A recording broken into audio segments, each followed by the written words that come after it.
Hi there. I wanted to make our Freedom Friday video this week on the pier, looking at our new friend, the scarecrow, that my amazing property manager and friend Alice brought because we've been having seagulls landing on our pier and pooping all over the place. So it turns out that the seagulls actually do stay away now since we put this little lady out here just yesterday. And it reminded me of the incredible parallel between that and the things that scare us or make us want to defend who we are or what our position is or how we show up in life.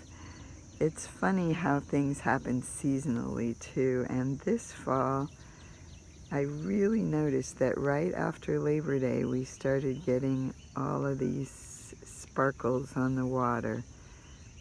You know, I tend to do lots of sparkle videos in the winter, but it did actually start right after Labor Day.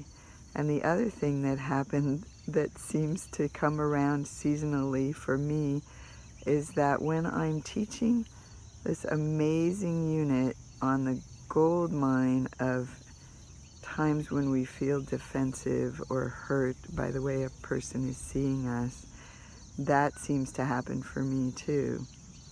So in these last couple of weeks, I got to hit the edge of my envelope of evolution, and it's such a gift when we do.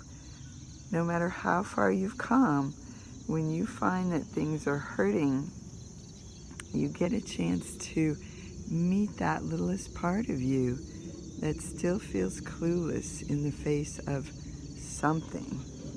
So that's a little bit about what happened for me this week. And I wanted to invite you guys to think about a time, and ideally even now, when you feel triggered by something or someone, when you just want them to see you differently than they're seeing you, when they are sort of characterizing you wrongly, acting in a way that feels hurtful to you based on what they're believing about you. Whatever it is, if you can find a place where you want to defend, explain, justify, prove to the other that you're right, prove to them that you're wrong, that they're wrong, that is just such an amazing opportunity for your own evolution. Because what happens is, it's never them. It's not what they said or did, and I don't expect you to believe me, but you'll find out for yourself that they are, in some ways, just like this scarecrow. They're not real. Whatever it is they're thinking or believing or saying or doing really is, the ball is kind of in their court on that, and they're going to show up exactly the way they show up. And of course we can ask for changes and we can do what we need to do to take care of ourselves. On the other hand, so much of the taking care of ourselves is actually just what we're believing, that we're seeing them as a threat in some ways. And it comes from the times when we originally saw something when we were little in our lives as needing to take better care of us, as neglecting or abandoning us, or acting crazy in the face of our need.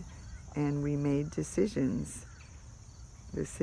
I'm going to be this, I'm going to do that, and that will fix everything. And that's how I will stay safe. That's how I will know that I am loved and cared for. That's how I will have what I need. The problem is our barometer for that, those having what we need things, end up being outside of us. We learn very early to put that barometer outside of us and to place a lot of meaning on the way others look or show up or act toward us. So in the same way that the seagulls believe that this is real and it scares them and they act accordingly, we do that too in the face of someone else just showing up the way they show up. So it's all an inside job, and that compulsion to defend or get them to change in any way is just such a descent into hopelessness and futility and sometimes despair and depression.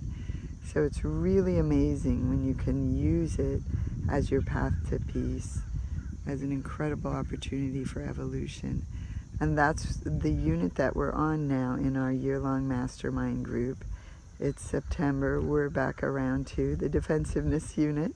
And each year I sink more deeply into something that challenges me. So I'm going to be on Sunday sending out my actual reading aloud of a short ebook with pictures that I did on defensiveness. And I did actually read it to the group this week, and they were really moved and bowled over by this topic, and I think you will be too if you start to dive into it and use it in the way that it's meant for you to be used. Just to wake yourself up to whatever you're believing that's the real cause of your pain, and the ways that whatever they're shaming you for, the ways they're leaving or abandoning you or treating you, is actually what you're doing to yourself. So you get to find how it's all an inside job and make amends to that little one as you realize what's really happening. Take care. Love you guys. Bye.